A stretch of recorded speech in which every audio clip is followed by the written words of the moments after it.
Hello everyone, welcome to Twilight. Problem is possibility and this is Dr. Rajlakshmi. Today we are going to discuss about two toxicromes and more emphasis will be upon barbiturate toxicity. And first we'll start with a case vignette or case example.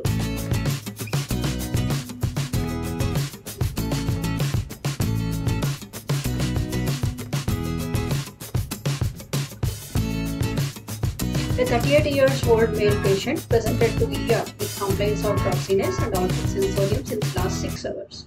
He was fine till last night till 9 p.m. and he had his dinner and went to his bed in his room. Found unresponsive on the floor in his bedroom at 5 a.m. in the morning. Past history was nothing significant. Recently he has recovered from severe COVID pneumonia and not on any medications. So what could be the possibilities of his altered sensorium?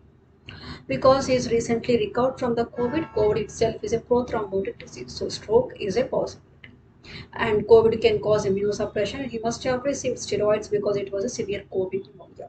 So high likely to have secondary infections. Meningitis is a possibility. Seizure, it can be new onset seizure or it can be because of stroke or meningitis. And last possibility is some drug abuse or some suicidal attempt.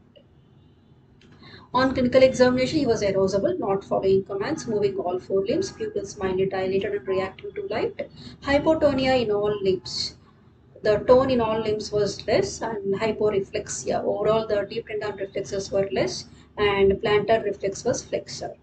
So here, as he was moving all four limbs and both the pupils were normal in size, reacting to light, plantar reflex was flexor. So less likely to be a stroke.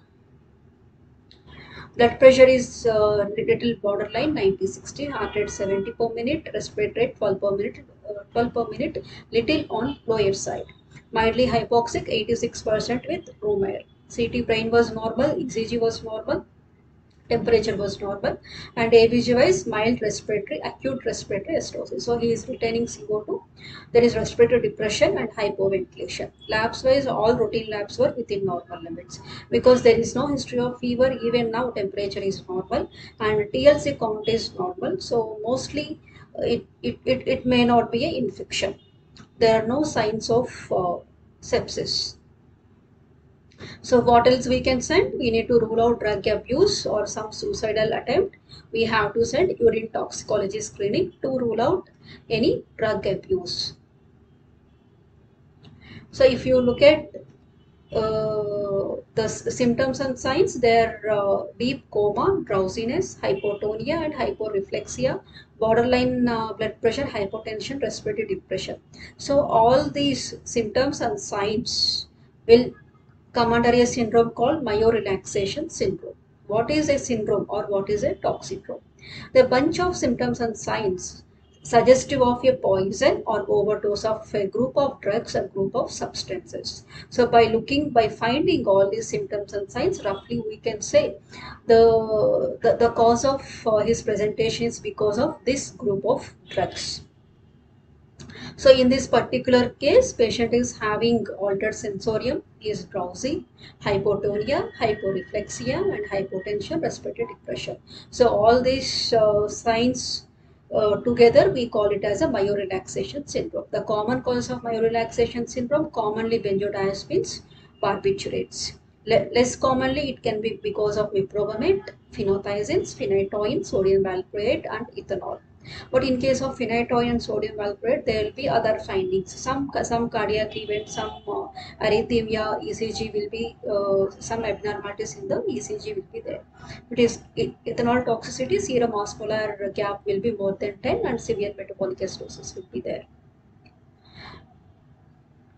His urine toxicology screening was positive for barbiturates. So his cause of presentation is barbiturate overdose or barbiturate toxicity. Coming to other toxicromes, opioid syndrome, there will be triad of signs. Deep coma along with hypotonia, hyporeflexia, bradypnea and tight meiosis will be there. Meiosis is one of the main or pathognomonic feature of opioid toxicity. There is a possibility of hypotension and sinus bradycardia. Anticholinergic syndrome, there will be an Encephalopathy, confusion, tremors, agitation, delirium, seizure, sometimes coma will be there. Antimuscarinic signs will be signs tachycardia, bilateral mydriasis, dry mucous membranes, acute urinary retention and reduction of vowel sounds. Coma will be there, but it's not profound. Mild coma will be there. Sometimes this drowsiness can be associated with pyramidal signs and restlessness. Causes of anticholinergic syndrome, polycyclic antidepressants or tricyclic antidepressants, some neuroleptics, antihistaminics, anti-Parkinson drugs, and datura poisoning. Cholinergic syndrome, bradycardia, hypotension will be there, and a tight meiosis will be there. Rhinorrhea, siluria, bronchoria, and bronchospasm will be there. An increase in the abdominal peristalsis with pain, bloating, and involuntary defecation and urination. Nicotinic symptoms, weakness, fasciculations, cramps, involuntary movements, paralysis. Even that paralysis can cause respiratory muscle involvement and respiratory arrest. We can see in case of OP poisonings, organophosphate or organochloride poisoning.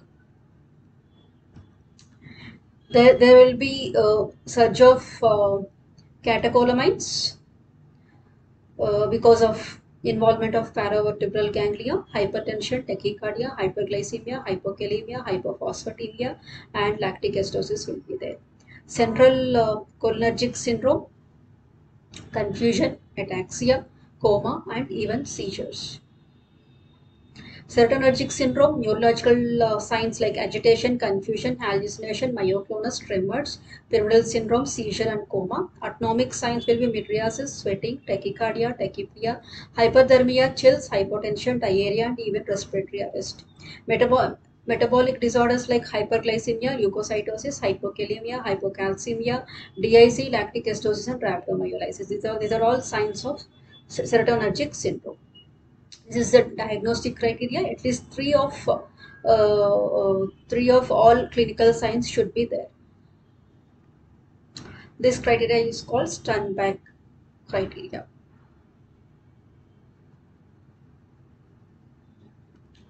Barbiturate overdose. Coming to barbiturate overdose, the expected symptoms and signs will be patient will be drowsy, hyporeflexia, hypotonia, and because of involvement of vasomotor center in the medulla, there will be severe vasodilatation that can cause decrease in the central volume and shock.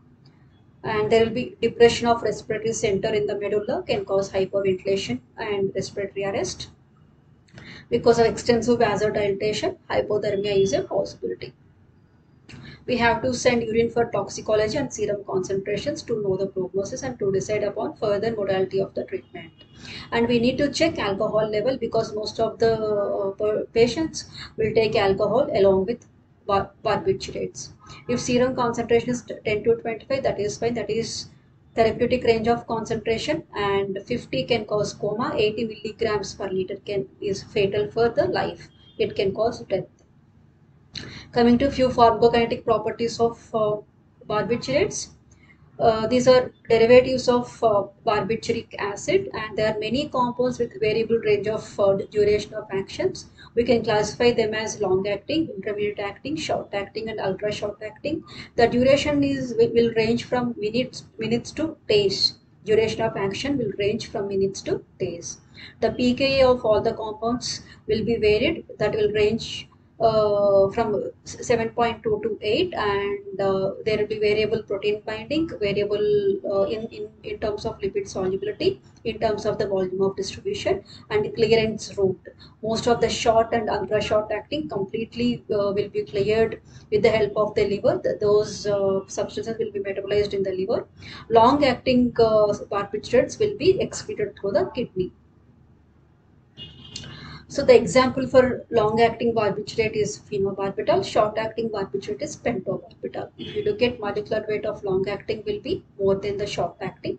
The pKa of long-acting barbiturate will be lesser than the short-acting. As the duration of action decreases, the pKa will be increased. So long-acting barbiturates will be more acidic compared to short-acting barbiturates. The volume of distribution of short-acting will be more than long-acting. Protein binding of short acting will be more than long acting. Duration of action definitely, of course, more for long-acting barbiturates. Coming to hepatic clearance wise, the short-acting barbiturates have higher hepatic clearance and higher hepatic metabolism. Coming to renal clearance, short-acting barbiturates almost negligible renal clearance.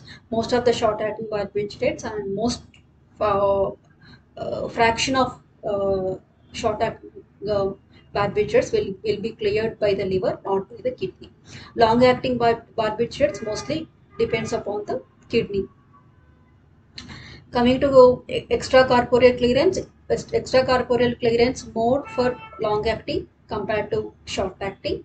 And among extracorporeal technique, hemoperfusion has higher clearance rate compared to hemodialysis. The fatal dose of phenobarbital is more than 5 grams and pentobarbital is more than 3 grams. The fatal concentration of phenobarbital is more than 80 mg per liter. For short acting, it is more than 50 mg per liter. Coming to management, the most important aspect of management is always supportive care. Supportive care means we have to monitor his sensorium almost every hour. We need to document any drop in the sensorium. We need to protect his airway with the help of invasive ventilation, and we need to avoid aspiration pneumonia. Aspiration pneumonia and sepsis can increase both morbidity and mortality. Other supportive measures, we need to optimize his hemodynamics with the help of fluids and vasopressors, optimize the oxygenation and oxygen levels, and we need to normalize his CO2, avoid acute respiratory acidosis, and maintain all electrolytes within normal limits, and avoid AKI with the help of proper IV fluids and maintaining normovolemia and DVT prophylaxis, stress ulcer prophylaxis, and bed sore care. So all other ICU routine care should be carried along with poison specific or substance specific measures. Coming to GI decontamination, as barbiturates doesn't have specific antidote, we need to rely upon the methods which will enhance its elimination. That can be GI decontamination or forced diuresis or extracorporeal removal of the toxin. GI decontamination, we need to give activated charcoal around 50 grams at the time of admission. Ideally, it has to give within an hour of consumption of the substance. There is a theory, or it was believed, that multi-dose activated charcoal will prevent enterohepatic circulation, will prevent reabsorption of the drug from the stomach. Multi-dose activated charcoal means we have to give 12 to 20 grams of activated charcoal every 6th hour. But problem with this is it will decrease the reabsorption, but the outcomes were not better. Many trials were done to know or to study the efficacy of multi-dose activated charcoal, but none of them could prove that the outcome benefit. Even though absorption was reduced, outcomes were not better. And high likely or high chances of GI perforation, because barbiturates can cause ileus, decreased peristaltic movements, and subacute intestinal obstruction. If we give multi-dose activated charcoal many times, that can cause GI perforation. Other mode of eliminating toxin from the blood is forced diuresis and extracorporeal technique. Among all these measures, supportive care is superior, and we need to take care of all other organs, and we need to avoid all other organ injury. Coming to forced alkaline diuresis. The principle is, as barbiturates are weak acid, we will convert them into a salt with the help of appropriate base. So this salt will not be reabsorbed from the renal tubules. But this conversion of acid to salt depends upon the pKa. If pKa of the substance is less, more amount of the compound will be converted into the salt and more excretion will happen. Lower the pKa, higher the clearance. The prerequisites for forced alkaline diuresis will be the substance should have lower pKa, it should be more water soluble, less lipid soluble, and the compound should be eliminated with the help of the kidney, not by the liver, and protein bound should be less. So all these prerequisites will be there only for long acting barbiturates. So forced alkaline diuresis mainly eliminate long acting barbiturates, not the short acting barbiturates. What is the procedure for forced alkaline diuresis? We need to use sodium bicarbonate bolus of 1 milliequivalents per kg, followed by 100 to 150 milliequivalents of sodium bicarbonate. We need to add to 850 ml of 5% dextrose, and we need to give as an infusion. Targets will be urine pH of more than 7.5, arterial pH of less than 7.5. Target output will be 150 to 250 ml per hour. We need to monitor for fluid balance. We need to maintain even fluid balance and monitor for electrolytes or sodium, potassium, calcium, phosphate, and magnesium. We need to optimize uh, electrolytes and avoid dyselectrolytemia while patient is on forced alkaline diuresis. Maintain the pH within the target range, not beyond that. And urine pH we need to monitor every day. We have a target urine pH of more than 7.5 and avoid hypovolemia and avoid acute kidney injury. Optimize intravascular volume. Other method to enhance the elimination of barbiturates will be extracorporeal technique, extracorporeal removal of barbiturates with the help of hemodialysis or hemodiafiltration, hemoperfusion. What are the indication for extracorporeal removal? Respiratory depression, shock, and prolonged coma, and fatal serum concentration of barbiturates. But most common indications for extracorporeal removal will be clinical worsening, severe respiratory depression causing respiratory stenosis and respiratory arrest, shock, and prolonged coma. The techniques available will be hemodialysis or hemodiafiltration, CRRT, and hemoperfusion. Though the clearance through hemoperfusion slightly more than hemodiafiltration, but hemoperfusion is costly and associated with higher side effects like thrombocytopenia, sometimes bleeding incidents. So hemodialysis is preferred over hemoperfusion. If patient is affordable and there is no thrombocytopenia, that there is no coagulopathy, if patient can receive adequate anticoagulation, hemoperfusion is preferred over the hemodialysis. So overall, the barbiturates will not be having we will not be having any specific antidote. So for removal, we have to rely upon either forced alkaline diuresis or extracorporeal technique. There will be wide variation of the pharmacokinetic properties of different compounds. The protein binding will be varied, lipid solubility will be varied, and mode of the excretion, mode of the clearance is varied, and volume of distribution is also varied.